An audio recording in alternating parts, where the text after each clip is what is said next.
Padre Celestial, te damos gracias por este tiempo. Gracias, Señor, por tu bendición, por la oportunidad que nos das de poder estar reunidos en tu nombre, Señor, en este momento para estudiar tu palabra, para intentar a través de la guía de tu Espíritu Santo conocerte profundamente, Señor, a través de estas historias que nos has dejado en las Escrituras. Gracias, te pedimos que tu dirección, tu guía, te pedimos que también puedas acelerar el paso de los hermanos que están viniendo hasta este lugar y que nos sigas revelando, Señor, a Cristo a través de las Escrituras, a través del Éxodo, a través de estos versículos que vamos a analizar el día de hoy.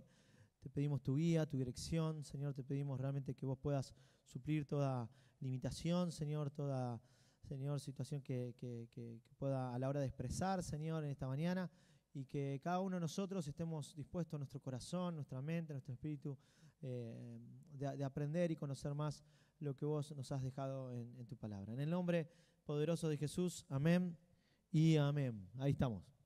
Bueno, buenos días a todos. Ya hace 2 domingos atrás que comenzamos con el estudio de ¿qué libro? Éxodo, exactamente. Un libro que generalmente de chiquito no nos han enseñado muchas historias de Éxodo. Es un libro apasionante para los niños, ¿no? Se abre el mar y está Moisés y aparece una vara y se transforma en serpiente. Bueno, cuántas otras cosas más que podemos ver en este libro. Ahí está. Y Sebastián nos daba en la primera lección un panorama y poníamos un poquito, ¿no?, el tema de qué significa el Éxodo, de dónde surge el Éxodo como concepto, ¿no?, bíblico, más allá de un evento histórico. Y me gustaría repasar, ¿no?, porque creemos que esto es fundamental. Y hay una palabra parecida a Éxodo, pero que en los conceptos bíblicos es totalmente contraria. ¿Por qué queremos hacer énfasis en esto? Porque lo vamos a ver en toda la Biblia. Si podemos llegar a captar el concepto de Éxodo y el concepto de la otra palabra también, que ustedes me van a ayudar a explicar y a decir, la vamos a ver en muchas historias. Constantemente vamos a ver cómo el Éxodo se repite continuamente, más allá del libro de Éxodo, ¿no? Así que yo sé que ustedes son muy estudiosos y tienen buena memoria. Así que, ¿qué es lo que estamos aprendiendo sobre el Éxodo como concepto? ¿Qué significa Éxodo? El regreso a Dios, con tonada colombiana. El regreso a Dios. Cuando vemos Éxodo, estamos viendo en las Escrituras que hay alguien, una persona, una familia, un pueblo que está haciendo ¿qué cosa? Está volviendo a Dios. Y si vuelve a Dios, ¿por qué será? Ahí está. La palabra exilio. Esta palabra exilio que viene del Génesis, ¿cuánto? Génesis 3. A partir de ahí empieza un exilio, ¿no?, que nosotros llamamos esto es el alejamiento de la humanidad de la presencia de Dios, ¿no? Y tenemos la presencia de Dios simbolizada en un lugar, un espacio. ¿Cuál es? El jardín del Edén, ¿no?, donde el cielo y la tierra estaban unidos, era una sola cosa el cielo y la tierra, ¿no? Dios se paseaba en el jardín, tenía un vínculo, el ser humano tenía esa capacidad y ese privilegio de poder tener esa relación con Dios. Dios le delegó autoridad, eran los representantes de Dios en la tierra para poder gobernar según los criterios del bien y del mal, según los criterios de Dios. Eso se rompe y empieza esta especie de exilio, ¿no?, que se va alejando no solamente con Adán y Eva, ¿no?, que los sacan del jardín, sino con ¿quién después? Con Caín, que según el relato bíblico se sigue yendo más lejos del Edén, y así, ¿no? Vemos que desde el Génesis 3 al 11 vemos la caída, ¿no?, de la humanidad, y cada vez más lejos de la presencia de Dios, y cada vez más lejos de la presencia de Dios, y Dios tratando una y otra vez de volver, ¿no?, a la humanidad a su presencia, y lo vamos a ver en la familia de Abraham. Entonces, vemos que el primer éxodo es Abraham, ¿no? Con Abraham empieza, ¿no? Dios intentando y haciendo todo lo posible para que la humanidad vuelva a su presencia, ¿eh? Así que esa es la idea más o menos, y la vamos a ir repitiendo una y otra vez, no solamente en este libro, sino el desafío es que ustedes a la hora de leer la Biblia también, y nuestra, ¿no? También, podamos ver, ¿no? Esta especie de éxodo en cada historia, ¿no? Cada narrativa de la Biblia, porque está escondido esto, ¿no? Este concepto teológico del éxodo en cada una de las historias que podemos analizar en las Escrituras. Ahora, o el exilio, ¿no? Esto es parte de lo que hemos visto, y en el sentido más amplio, el éxodo estrictamente del libro incluye no solo la salida de Egipto, sino también los viajes por el desierto, la llegada a la buena tierra donde estará la presencia de Dios que se perdió en el Edén, ¿no? Entonces el éxodo no es solamente la salida, sino es todo el proceso que tiene Dios para con el pueblo de Israel. Ahora dijimos, ¿no?, que el objetivo de Dios para la creación como para la redención es morar con su pueblo. Entonces esta idea nosotros queremos repetirla una y otra vez para que realmente la podamos asimilar y podamos entender, ¿no?, toda la narrativa bíblica. O sea, el deseo de Dios es que la humanidad y su pueblo pueda realmente establecer una morada con Dios, que Dios pueda de alguna manera hacer que el cielo, ¿no?, y la tierra se unan. Ese es el concepto, esa es la idea, que eso pasó con Jesús, ¿no? Jesús hizo que el cielo y la tierra se unieran. Y hoy, a través de la iglesia, el cielo también se manifiesta cada vez que expresamos a Cristo, ¿no? En nuestras relaciones, en nuestro barrio, en nuestra familia, estamos también manifestando el cielo en la tierra. Y bueno, en fin, esa es la idea. ¿Qué se cayó? Ahí está. Bueno, la semana pasada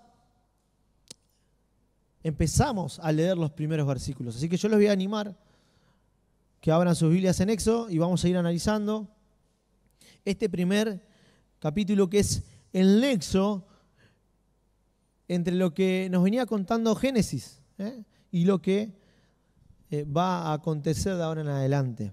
Vamos a leer desde el primer del capítulo 1, del versículo 1 en adelante, así entendemos la trama. La semana pasada Franco nos explicaba muy bien los primeros capítulos, cómo la promesa de Dios está ahí presente, la promesa que vemos en el Génesis, y también la astucia de la serpiente, ¿no? ¿Lo recuerdan? Si no lo recuerdan, está buenísimo, así que pueden verlo en YouTube, en nuestro canal, Iglesia Evangélica Bautista del Centro. Ahí están colgados todos los videos y toda la serie, para que no se pierdan el hilo. A veces, por diferentes circunstancias, no podemos venir, pero ahí tenemos en el canal de YouTube de la iglesia. ¿Leemos? Yo tengo la versión, la NBI. Dice así la palabra del Señor: estos son los nombres de los hijos de Israel que, acompañados de sus familias, llegaron con Jacob a Egipto: Rubén, Simeón, Leví y Judá; Isaacar, Zabulón, Benjamín, Dan, Neftalí, Gad y Aser. En total, los descendientes de Jacob eran 70. José ya estaba en Egipto. Murieron José y sus hermanos y toda aquella generación. Sin embargo, los israelitas tuvieron muchos hijos, y a tal grado se multiplicaron que fueron haciéndose más y más poderosos. El país se fue llenando de ellos. Versículo 8. Pero llegó al poder en Egipto otro rey que no había conocido a José, y le dijo a su pueblo: cuidado con los israelitas, que ya son más fuertes y numerosos que nosotros. Vamos a tener que manejarlos con mucha astucia. De lo contrario, seguirán aumentando, y si estalla una guerra, se unirán a nuestros enemigos y nos combatirán y se irán del país. Hasta aquí leímos la semana pasada, ¿recuerdan? Hasta ahí estuvimos viendo, y por lo menos 2 o 3 cositas que recuerden de lo que vimos la semana pasada.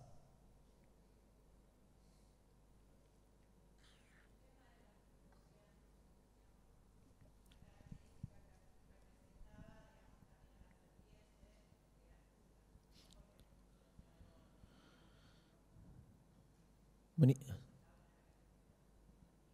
Bien, algo que vimos la semana pasada que dije recién, ¿no? La astucia. Ahora, la astucia, decían ahí, ¿no? Se armaba un mini debate. ¿Tiene connotación negativa siempre la palabra astucia? Dijimos que no, porque Jesús la va a mencionar en los evangelios, ¿no? Y como algo positivo. Pero sí el contexto.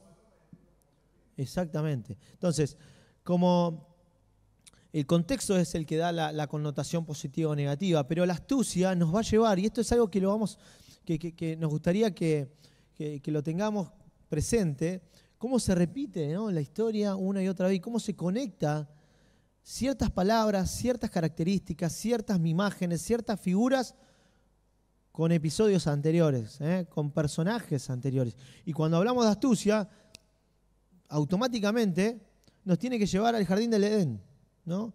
Nos tiene que llevar a la serpiente, que con astucia, ¿qué hizo? Engañó a la mujer, ¿no? Entonces, y acá el faraón va a volver a hacer lo mismo, ¿no? La astucia, ¿para qué? Para intentar arruinar los planes de Dios, ¿no? Para tratar de que su propósito a través de esta familia, en este caso, no se lleve adelante. ¿Y de dónde surge? Bueno, no importa, ahora vamos a verlo, si no me voy a adelantar. Pero, ¿qué más de la semana pasada? Eso nos llevó un buen tramo, ¿no? Lo de la astucia. Estuvo muy bueno cómo ciertos personajes, ¿como cuáles? A ver, ¿cuáles personajes aparecen ahí relacionados a la astucia? Además de la serpiente de Génesis 3. El faraón. Bien. ¿Quién más? Era interesante. Claro, en comparación, ¿no?, con el tema de la matanza de los niños. O yo lo soñé, o me falta uno, ¿no? Por lo menos que mencionaste. Ni Franco se acuerda. Ese, Goliat, ¿no? Porque a veces, no sé, nos vamos a personajes que vos decís, como Herodes, como Faraón, que no puede faltar. Este sí es un desgraciado, un genocida, terrible. Pero por ahí conectarlo con un tal Goliat, ¿no? Es como que, mirá, también. Dalila con Sansón, ¿no?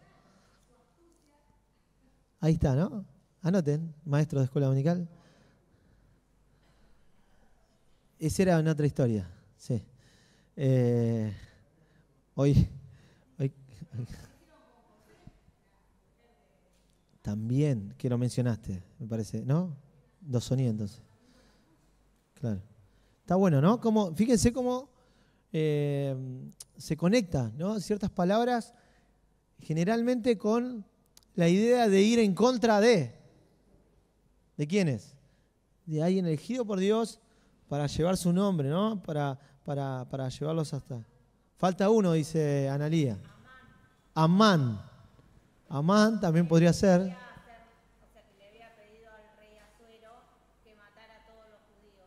Bien. Bien, bien. Están entrenando los hermanos, hermanas. Así que esa es la idea también, ¿no? De poder conectar. No solamente porque, mirá lo que sabemos ahora. No, porque también eso nos habla de cómo es un solo relato, ¿no? Y cómo la historia se vuelve a repetir y cómo nosotros también estamos en el medio de esto. Cómo gente elige comer del árbol de la vida, comer del árbol de la muerte y cómo eso tiene sus consecuencias. Franco, ¿voy a decir algo más? La tribu de Dan, que aparece en Apocalipsis también, que no aparece en realidad en los 144, y hay una promesa ahí en Génesis no tan positiva. ¿Le molesta que tome mate? Bueno, hacemos una moción. Ahora, dijimos hasta ahí la semana pasada, algo más de la semana pasada, creo que más o menos se están olvidando de algo que es clave, fundamental, que ahora la vamos a ver repetida por lo menos 2 veces más.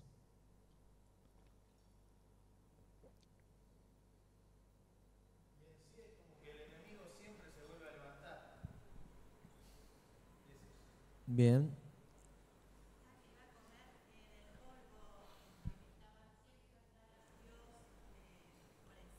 Exactamente, ¿no? Hay una soberanía. Bueno, eso lo vamos a ver, ¿no? Que dice Cris de que la serpiente va a arrastrarse, ¿no? De por vida. No es simplemente una cuestión literal, sino que hay una figura de que Dios va a estar sobre la serpiente, ¿no? A pesar de las circunstancias difíciles, de dolor, de opresión, de muerte que tenga que vivir el pueblo de Israel, Dios está encima. Y fíjense que, algo que no nombraron, el versículo 7, ¿qué dice?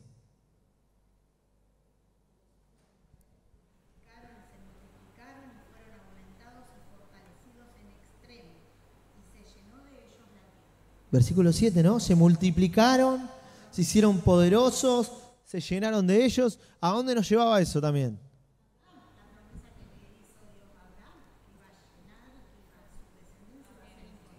Bien, ¿y si vamos más atrás? Al inicio de la creación, ¿no? Cuando Dios los crea al ser humano con la imagen y semejanza de Él y les dicen, multiplíquense, fructificados, ¿no? Entonces, fíjense como que no es que Dios cambia de propósito, no. Su plan sigue, ¿no? Sigue y sabemos cómo termina en Apocalipsis 21-22. Entonces, esto se vuelve a repetir y se vuelve a ver y vemos como la promesa y el pacto que Dios hace con su pueblo sigue vigente a pesar de. Así que, bueno, vamos a ir al versículo 11 en adelante, que es lo que nos toca hoy, que está conectadísimo con lo que estamos viendo hace 2 domingos atrás. Dice el versículo 11, fue así, de Éxodo 1, ¿no? Fue así como los egipcios pusieron capataces para que oprimieran a los israelitas. Les impusieron trabajos forzados, tales como los de edificar para el faraón las ciudades de almacenaje Pitón y Ramsés. Pero cuanto más los oprimían, más se multiplicaban y se extendían. De modo que los egipcios llegaron a tenerles miedo. Por eso les imponían trabajos pesados y los trataban con crueldad. Versículo 14. Les amargaban la vida obligándolos a hacer mezcla y ladrillos y todas las labores del campo. En todos los trabajos de esclavos que los israelitas realizaban, los egipcios los trataban con crueldad.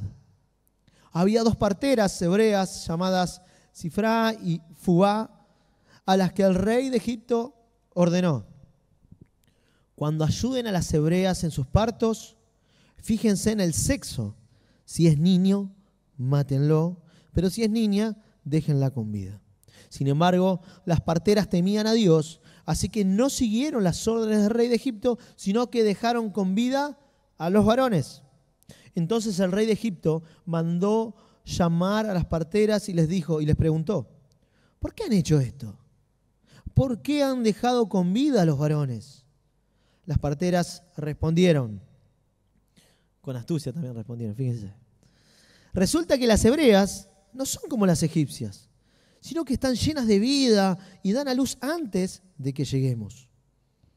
De este modo, los israelitas se hicieron más fuertes y más numerosos.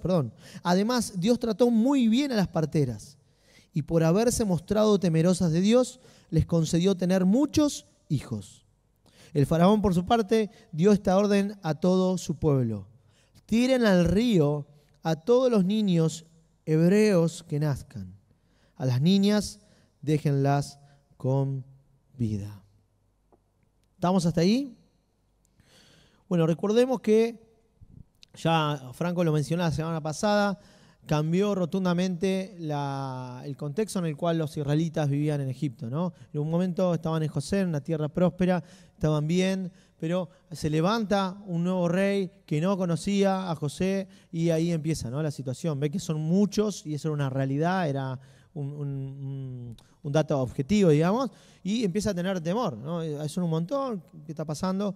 Y ahí empieza, ¿no?, el hostigamiento hacia el pueblo de Israel. Ahora, esta situación de opresión, de esclavitud, de dolor, ¿fue anunciada con anterioridad? ¿En dónde?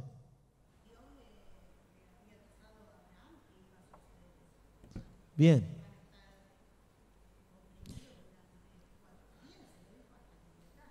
Bien, no sé si escuchaba a Marta, pero dice que, según Marta, no es así, Dios le había dicho a Abraham que esto iba a pasar. ¿En dónde se lo dijo? ¿En qué capítulo? Vamos a justificar nuestras respuestas, porque aparte vamos a leerlo. ¿Qué capítulo ahí está el pacto? Lo pueden buscar, iba a decir pacto, así que...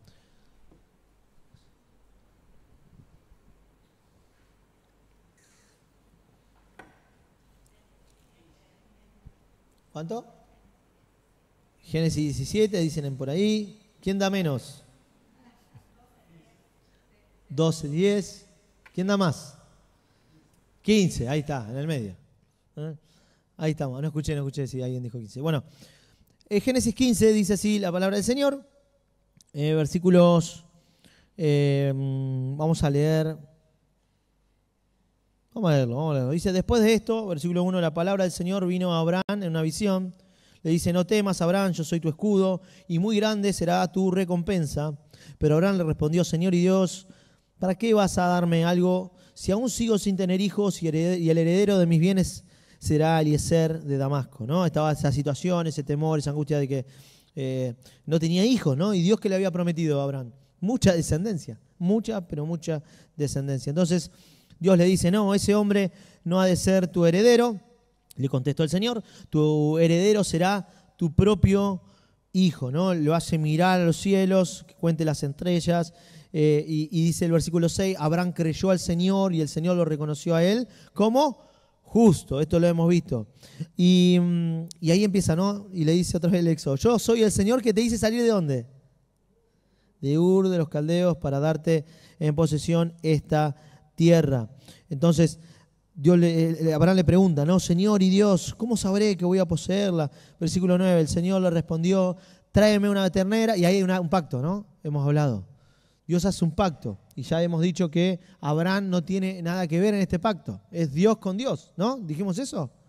Ya lo hemos dicho, así que lo pueden ver en sus anotaciones. Entonces, porque no va a depender del hombre. Si esto dependiera del hombre, imagínense, todos los errores que hemos visto en los hombres, ¿no? Si algo la historia nos quiere mostrar, la historia bíblica, es que vos y yo y toda la humanidad está rota, está corrompida. El único que puede cumplir y llevar adelante estos planes es Dios mismo y lo va a hacer a través de Jesucristo. Ahora, versículos 13 dice, el Señor dijo, después, ¿no? de todo el pacto, debes saber que tus descendientes vivirán como extranjeros en tierra extraña, donde serán esclavizados y maltratados durante 400 años. Pero yo castigaré a la nación que los esclavizará, y luego tus descendientes saldrán en libertad y con grandes riquezas, ¿no? Dios ya le había anunciado a Abraham lo que estaba pasando en Egipto y lo que iba a pasar, ¿no? Iban a estar mucho tiempo, ¿no? Sufriendo la opresión, sufriendo de la esclavitud, ¿no? De un pueblo malvado como Egipto, pero Dios dice, los voy a librar, voy a juzgar ese pueblo y van a salir con grandes riquezas, ¿no? Y conocemos más o menos la historia y sabemos que esta palabra se cumplió. Pero bueno, estamos en la primera parte de este cumplimiento, en el capítulo 1. Estamos en la parte de la opresión. ¿Cuál fue el sentido para que ellos estuvieran esclavizados por 400 años? ¿La cantidad de años ahí, decís vos? No, y también esclavizados. ¿Cuál fue el sentido? Bueno, ¿qué piensan ustedes? ¿Cómo? Entender quién es Dios. Para que ellos salgan de su comodidad, porque en esos años ellos como que se olvidaron de Dios. Entonces Dios permitió que fueran esclavizados para que ellos se acordaran de Dios y lo buscaran. Y ahí mandaron al Salvador. Analía dice que es como para que ellos pudieran de alguna u otra manera recapacitar y ver que se estaban quedando cómodos en ese espacio. Y entonces Dios permite estas circunstancias para que ellos pudieran salir de ese lugar. ¿Qué más?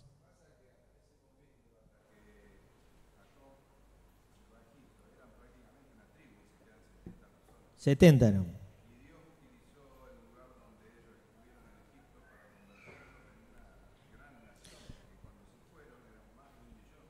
Pregunta que tiene que ver en relación a lo que está diciendo Néstor. ¿Fue de Dios que vayan a Egipto? ¿Estamos seguros de esto?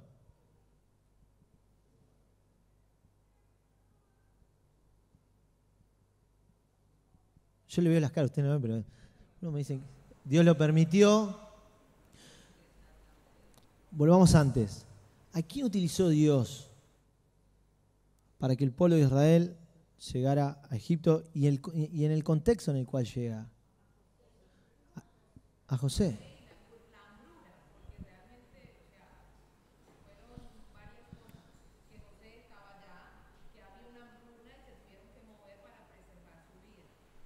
Ahora, si vemos la historia de José, José entiende al final que Dios permitió todo lo que permitió y lo puso en un lugar de preeminencia y de eminencia. ¿Para qué? Ahora entiendo, dice, para resguardar, ¿no? Entonces, el hecho de que estuvieran ahí, entendemos, y el que no esté de acuerdo lo puede decir también, fue Dios, ¿no?, el que los guió, ¿no?, hasta ese lugar. Ahora, ¿qué pasó? ¿Qué pasó esta circunstancia de la esclavitud, de la opresión? Bueno, es un tema lindo para poder analizar, para poder preguntarnos, ¿no? Realmente, ¿cuál fue la intención de Dios en cuanto a permitir esta circunstancia? Ahora vemos también que hay dos reinos, ¿no? El reino de las tinieblas y el reino de Dios, ¿no? Y el reino de las tinieblas está constantemente intentando sabotear el plan y el propósito de Dios. Entonces, en esa puja hay circunstancias, pero Dios aún así permite momentos de dificultad, momentos, ¿para qué? Para mostrar quién es Él, ¿no? Y cómo ese pacto y cómo esa promesa siguen vigente a pesar de todas estas circunstancias, porque en el mundo en el que estamos es un mundo ¿qué? Caído, corrompido, donde vamos a vivir circunstancias de adversidad, ¿no? Bueno, después vamos a ver, ¿no?, cómo a través de las plagas hay un juicio, pero también hay una exaltación hacia el Señor. Sí, sí. Manu.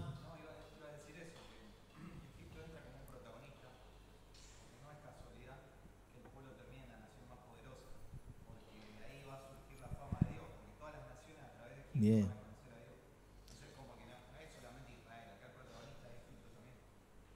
Sí, el protagonista es Dios, ¿eh? Es Dios, siempre es Dios. Y utiliza, ¿no?, circunstancias, pueblos, familias, siempre ¿para qué? Para que el nombre de Dios sea conocido, sea exaltado. En este caso, Egipto, es cierto, ¿no? Empieza a tomar un poderío tremendo y a través de ahí, y justo casualidad estaba Israel ahí, ¿no? Que tenía que llevar el nombre de Dios y hacer conocido su nombre, ¿no? Acá no menciona en el capítulo 1 si los israelitas estaban llevando adelante con el propósito inicial de Génesis 1 y que repite de nuevo Abraham, no lo dice. Pero a partir de acá sí empieza a haber, ¿no?, una situación de que Dios empieza a aparecer en medio de ellos, ¿no? No quiero irme muy para adelante, pero van a haber momentos en el cual el pueblo de Israel dice, quiero volver. ¿Quiero volver a dónde? A Egipto, quiero volver. Entonces, Estaban ahí con una gran riqueza, estaban multiplicándose mucho, el mismo pueblo, porque yo creo que primero Dios nos quiere hablar a nosotros, uh-huh. su pueblo, y después a través de eso se va a mostrar a los de afuera. Bien, bien. Nosotros estamos alejados, tampoco es casualidad que estas dos parteras, se supone que eran egipcias, vivieran. No, son hebreas. Son hebreas. Pero bueno, bien. Seba, vos querías decir algo.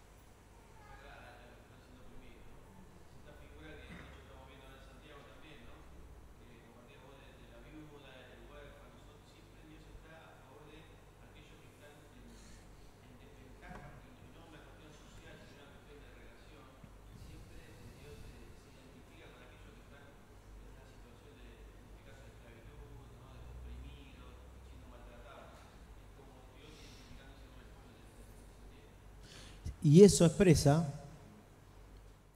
la consecuencia de haber elegido el árbol equivocado, ¿no? Entonces, ¿por qué? Y bueno, hay una raíz de la maldad, hay una raíz donde pasan todas estas cosas, donde permite Dios que gente como el rey de Egipto oprima y sea tan injusto, y la palabra impío que veíamos brevemente la semana pasada en el mensaje, gente que una y otra vez, ¿no? Comete injusticias, y Dios ahí sacando, ¿no? Y lo vamos a ver acá. Ahora, sí.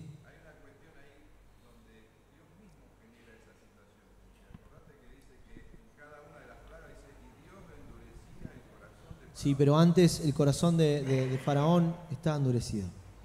Lo vamos a ver a eso.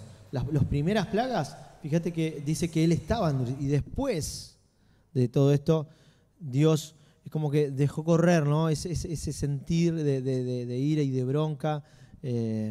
Porque si nosotros decimos que Dios generó, una cosa es generó y otra cosa es permitir. Y hemos dicho, y en Santiago también lo dice una y otra vez, Dios no puede ser alguien que haga cosas malas, ¿no? Para con su pueblo, por ejemplo, ¿no? Dios es toda dádiva y todo don perfecto viene de Dios. Dios es bueno, ¿eh? Dios es bueno. Ahora, si nosotros decimos, bueno, ¿generó para qué?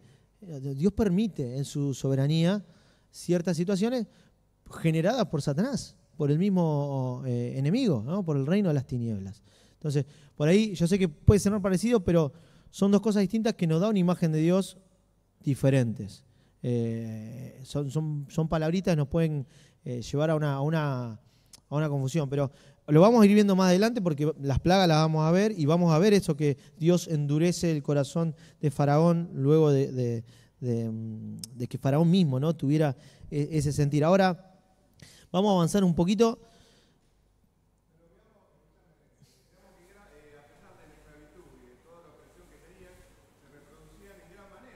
Exacto, ahora vamos a ver eso.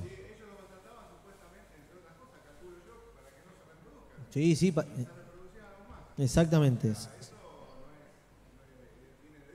Totalmente. Ahora el versículo 11 dice que vamos a ir tomando algunas similitudes rápido con situaciones anteriores. Dice que Faraón los hizo edificar ciudades de almacenaje. ¿A dónde nos lleva esto de edificar ciudades? ¿Con qué lo podemos relacionar? Con Nimrod, con Caín. ¿Cuál era la raíz de hacer ciudades para ellos? De a uno, no escuchó. Se sentían desprotegidos, estaban errantes. Entonces, las ciudades, ¿qué hacían? De alguna o ellos, ¿qué pretendían a través de las construcciones de las ciudades? Refugio, seguridad, todo lo que se había perdido en el jardín. Ahí estaban seguros. Caín sale directamente, recuerden Caín en el capítulo 4, sale es expulsado, ¿no? Y empieza el exilio. ¿Y qué pasa? Siente miedo y lo primero que dice, ahora me van a matar. Cualquiera que me vea me va a matar.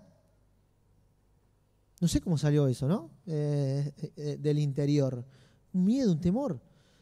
Empieza a hacer ciudades, ¿no? Y la ciudad que está ahí, la civilización que se empieza a formar en ese lugar es súper, extremadamente amorosa.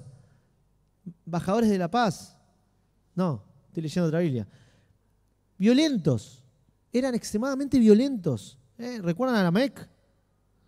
Que me haga acá, me moleste, apenas me moleste, yo lo voy a reventar. 7 veces me voy a vengar con él. Entonces, la raíz de Babel y las ciudades son generalmente protección, seguridad, a través de su propia sabiduría, ¿no? A través de sus propios ingenio.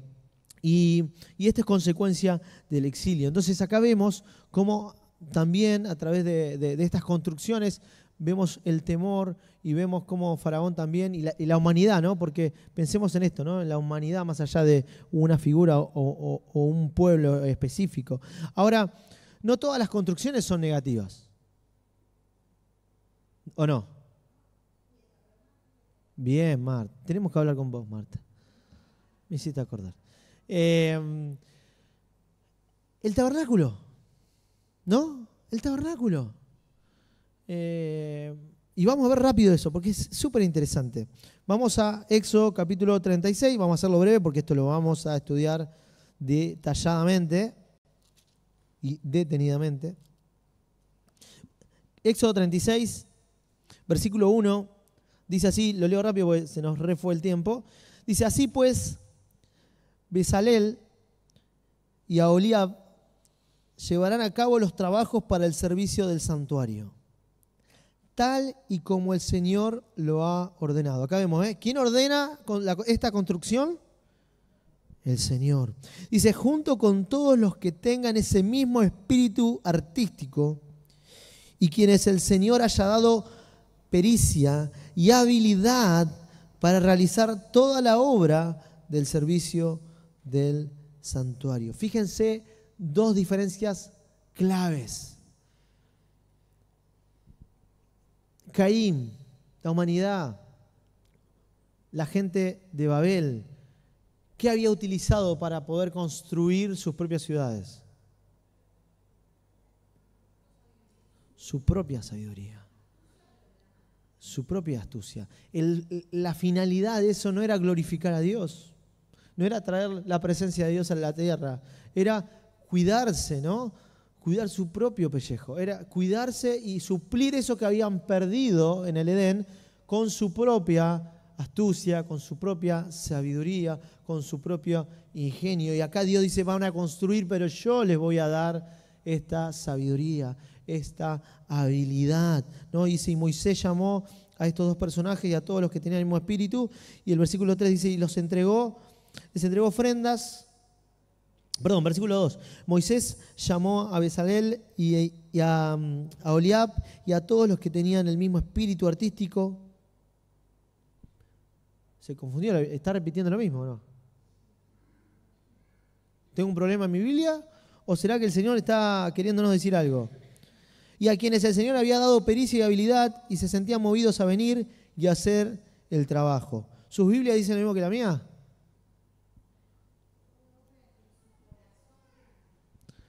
Dos veces, seguidamente. Hay una diferencia. El tabernáculo tenía la finalidad de que la presencia de Dios vuelva a estar en medio de su pueblo. Y iba a ser a través de ¿qué? De la habilidad, de la sabiduría, del ingenio que Dios iba a traer, que Dios iba a poner en los corazones de esas personas que iban a llevar adelante esa obra. ¿Me siguen? Bueno, buenísimo. Ese es uno de los detalles. Ahora, si seguimos en el capítulo 1, dice que los oprimían, ¿no? El versículo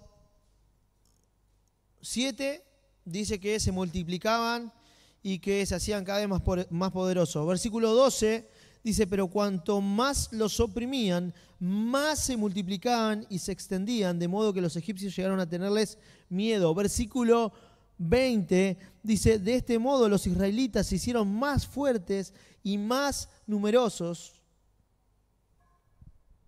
Hay un énfasis, 3 veces se repite la misma idea en un mismo capítulo. Si bien los capítulos y los versículos los inventamos los hombres, pero en este pequeño relato 3 veces se menciona que a pesar de la opresión, a pesar de la esclavitud, a pesar de la astucia, ¿no? De querer matar a los niños varones, la promesa de Dios sigue intacta. La promesa que Dios le hizo a Abraham sigue intacta. Tu descendencia va a ser como las estrellas del cielo, como la arena del mar. Va a seguir así, va a seguir. ¿Ven cómo Dios está por encima de quién? ¿De la serpiente? Que se arrastra. Entonces, Dios se exalta, ¿no? A pesar de esto, porque no era una habilidad propia del pueblo de Israel. ¿Qué tenían ellos que los otros no tenían? Que se multiplicaban tanto y a pesar de las aflicciones. No, y todo sabemos que cuando uno está deprimido, está angustiado, lo menos que quiere hacer es dispersarse, ¿no? Está mal, está negativo. Exactamente. Conecta con el Evangelio. Dice, mientras más los perseguían, más corría la palabra de Dios. Ahí tenemos, ¿no? También podría ser, ¿no? En circunstancias que no deberían pasar, cosas que Dios dice que iban a pasar, pasan. ¿Y quién se exalta ahí?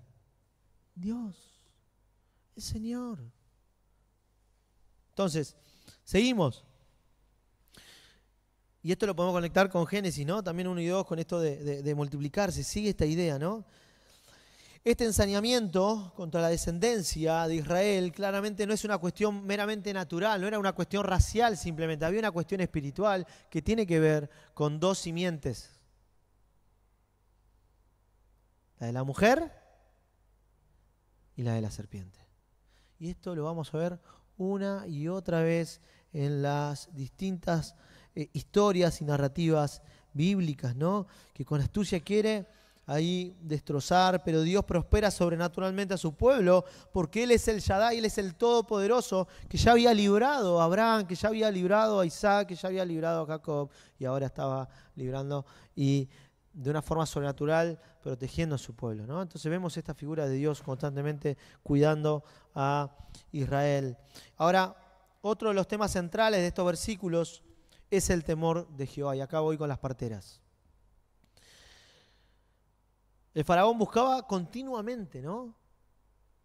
Tratar de arruinar. Y se me venía un versículo bíblico en Juan capítulo 10, versículo 10, la parte A, que ¿qué dice?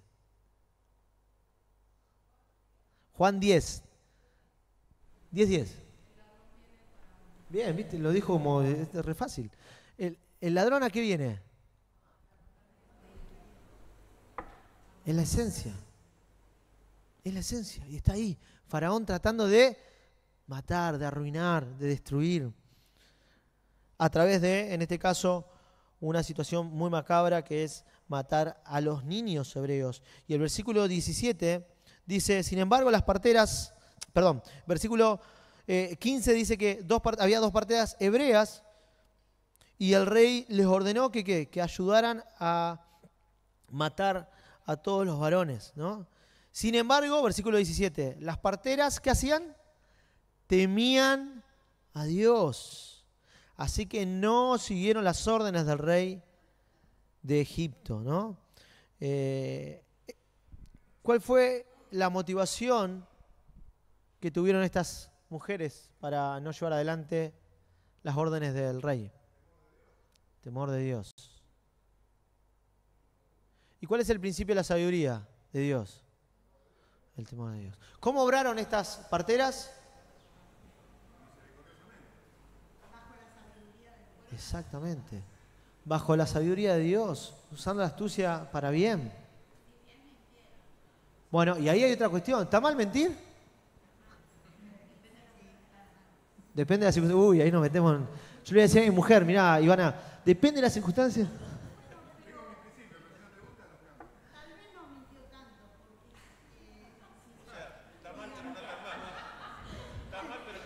Pablo aporta que está mal o no está mal. Rahab, siempre tomamos el ejemplo de Rahab. Ahí no tenemos dudas, chicos. Bueno, bárbaro. Sí, podemos tomar que eran realmente fuertes y salían antes que llegara. Uy, ya salió. Pero, claro, ¿no? Fue sin que me di vuelta y el pueblo... Bueno, entonces... Cuando es la... Primero obedecer a Dios antes. Bien. Bárbaro. Ahora, muy bien lo que dice Iris. Y vamos a ver, y esto es algo que no sé si ustedes se dan cuenta, pero ya hace varios años que estamos intentando ver que hay una cuestión que va más allá de lo moral. A veces nosotros somos muy sí, pero traemos mucho nuestras imágenes y nuestra forma occidental y la moral, ¿no? Y pensamos que la vida cristiana tiene que ver simplemente con lo moral, que tiene que ver con... Y hay otras cuestiones que van por encima, y esto estamos tratándolo, no estoy haciendo una apología del daño y de la mentira, no, pero hay algo superior que lo vemos en las Escrituras, que es lo que estamos intentando hacer como iglesia, de la escuela dominical, de los mensajes, de los grupos familiares, poder ir un poco más allá y entender lo que el Señor está tratando de decir con estas historias y con estas situaciones, ¿no? Pero vamos un poquito más. El temor de Dios fue lo que lo movió, ¿no? Tomaron de la sabiduría de Dios para llevar adelante esta situación y manifestando justicia y rectitud, ¿no? Un concepto que vimos la semana pasada y que lo vamos a ver de acá en adelante constantemente, que tiene que ver con lo que Seba recién nos decía, de la figura del opresor y el oprimido y cómo Dios levanta personas para expresar y manifestar la justicia de Dios a pesar de la presión, a pesar de el contexto y de la corriente opresora, en este caso, que tenía el faraón, ¿no? Y cómo el temor de Dios. Dicen algunos que existen 4 temores de Dios. 4 temores. El temor al hombre, el temor a las circunstancias, el temor a Satanás, a sus demonios, etc. Bueno, todos estos temores desaparecen cuando tenemos temor a Dios.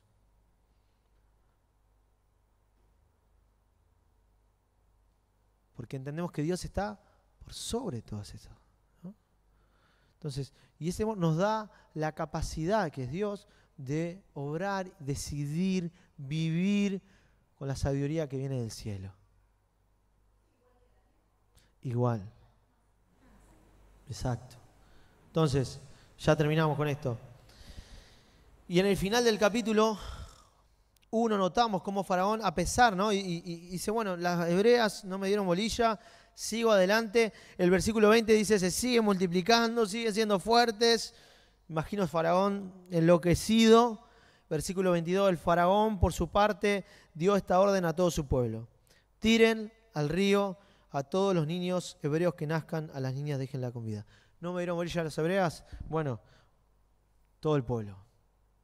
Fíjense cómo cuando un gobernante impío gobierna, hace que todo el pueblo, ¿no?, lo siga, llevando a estas personas a seguir expresando, ¿no?, una imagen totalmente contraria a la de Dios.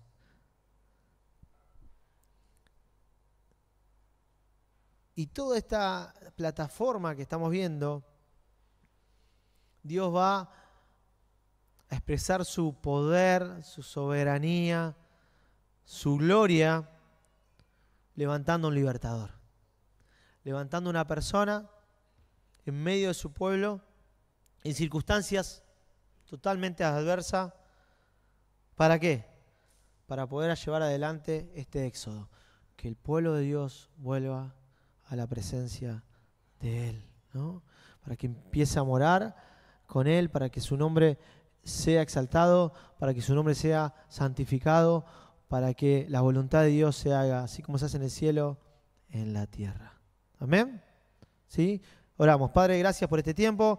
Señor, te pedimos tu guía, tu dirección, te pedimos tu sabiduría, Señor, y tu discernimiento para poder entender, comprender y que esto sea una realidad en nuestras vidas, Señor. A través de estas historias, no simplemente sea información, sino que sea algo que cautiva nuestro corazón, que nos hace ver la grandeza de tu majestad, Señor, cómo vos estás siempre presente más allá de cualquier circunstancia adversa. Señor, ayúdanos a poder asimilarlo, ayúdanos a tenerte ese temor reverente, Señor, que expresa tu sabiduría en nuestras acciones, en nuestras relaciones, Señor, y que podamos a través de ellas expresar a Jesucristo, Señor, en el lugar donde estemos, Padre. Que esto sea de ejemplo para nosotros, de ánimo, de estímulo, para conocerte y para realmente dejar en nuestro corazón crecer este vínculo, esta relación tan preciosa que vos querés tener con nosotros. Señor, te alabamos, te bendecimos y te pedimos que bendigas el momento que tendremos ahora en un ratito. En el nombre de Jesús, amén y amén.